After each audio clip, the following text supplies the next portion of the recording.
Monsieur le Président, chers collègues, en écoutant ce vœu défendu par les élus du groupe Front National Rassemblement Bleu Marine, je me disais combien il semblait difficile pour ce groupe de se réjouir d'une bonne nouvelle.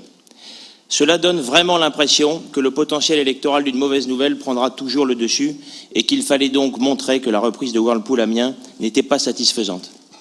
Au fond, à chacun sa façon d'analyser la situation, à chacun sa façon de voir les choses, et plus encore, à chacun sa façon de faire de la politique. Il y a deux manières de faire de la politique. Il y a le bruit et il y a l'action. Il y a les selfies d'un jour et il y a le travail au quotidien.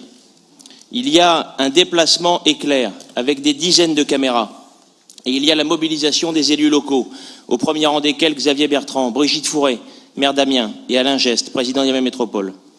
Nous voulons saluer l'action des élus locaux car, une fois de plus, ce n'est pas grâce à l'État que ce dossier a avancé. Bien sûr, étant donné l'issue favorable, le président de la République sera à Amiens dès mardi. Et c'est tant mieux car ce déplacement mettra en lumière les réussites locales enregistrées grâce à la mobilisation des élus locaux. Peut-être, gageons-le sans toutefois se bercer d'illusions, ce déplacement sera-t-il l'occasion pour l'État de tenir enfin sa parole sur d'autres sujets comme le canal Seine-Nord-Europe et le barreau Creil-Roissy dont Amiens a sacrément besoin. Mes chers collègues, pour revenir au sujet du vœu, je vous le dis sans détour et avec d'autant plus d'émotion que je suis moi-même amiénois, la fermeture de Whirlpool a été un drame, car derrière chaque licenciement, il y a une famille brisée. Ce drame est d'autant plus inacceptable que Whirlpool n'a pas tenu les engagements qui avaient été pris. Et Xavier Bertrand l'a clairement dit dès le début de l'année. Malgré la bonne nouvelle de la reprise, nous n'oublions pas les salariés pour lesquels une issue favorable n'a pu encore être trouvée, et notamment ceux de Prima. Vous demandez par votre vœu le remboursement du CICE. Je vous invite à relire les déclarations de notre président de région qui, dès le 1er février, écrivait « Si Whirlpool a touché le CICE, le montant perçu doit être rendu pour aider à la réindustrialisation du site ».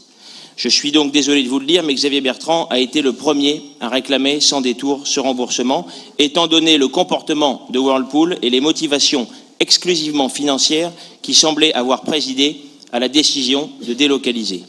Le vœu sur ce point n'a donc aucune raison d'être.